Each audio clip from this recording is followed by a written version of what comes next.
More than 3,000 people would die after 1 minute of shaking turned San Francisco into a city of fire. At 5:12 in the morning, most residents were still asleep under gaslight beside horse carts, brick hotels, crowded boarding houses, and quiet streets.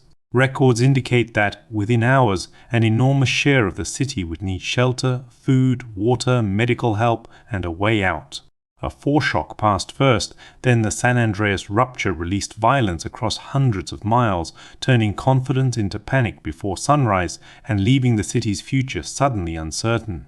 Chimneys snapped, walls opened, people ran into streets still black with dawn, carrying only coats, blankets, shoes, or children. Near the waterfront, where parts of the city stood on filled ground, the shaking grew especially brutal. The earth behaved less like stone than broken water.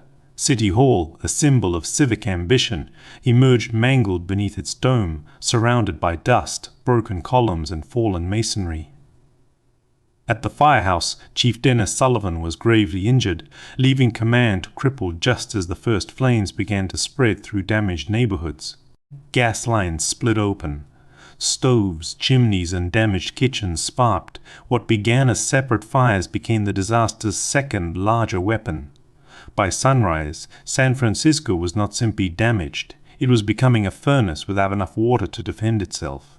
Firefighters dragged hoses through rubble, smoke, and broken streets, only to find hydrants dry because broken mains had stolen the city's strongest protection.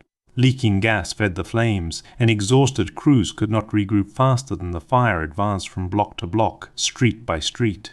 By noon, records indicate the financial district was engulfed, with smoke towering over Market Street and ash raining through the business heart of the city.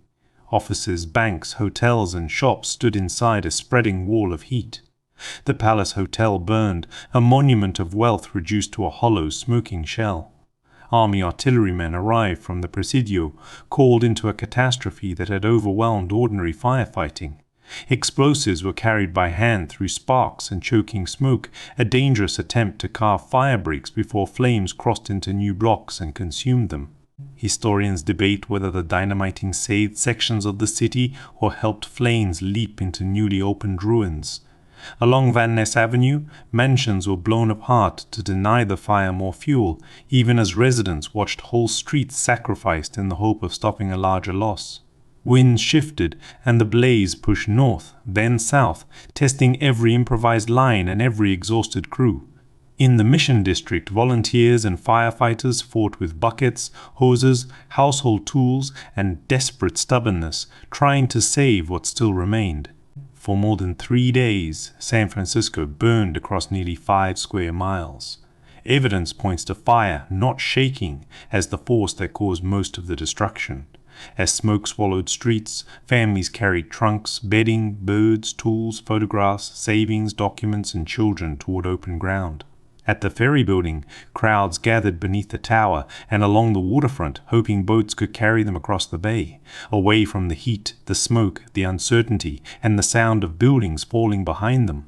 Golden Gate Park filled with tents, cooking fires, laundry lines, improvised kitchens, and exhausted families trying to turn open ground into temporary homes. The Presidio became another refuge, with thousands sheltered in military-style camps under army organization. Records indicate that official camps formed in parks, squares, and open military land across the city. Relief lines handed out bread, blankets, clothing, medicine, and water under supervision, while people waited patiently because waiting itself had become part of survival, and order mattered as much as courage.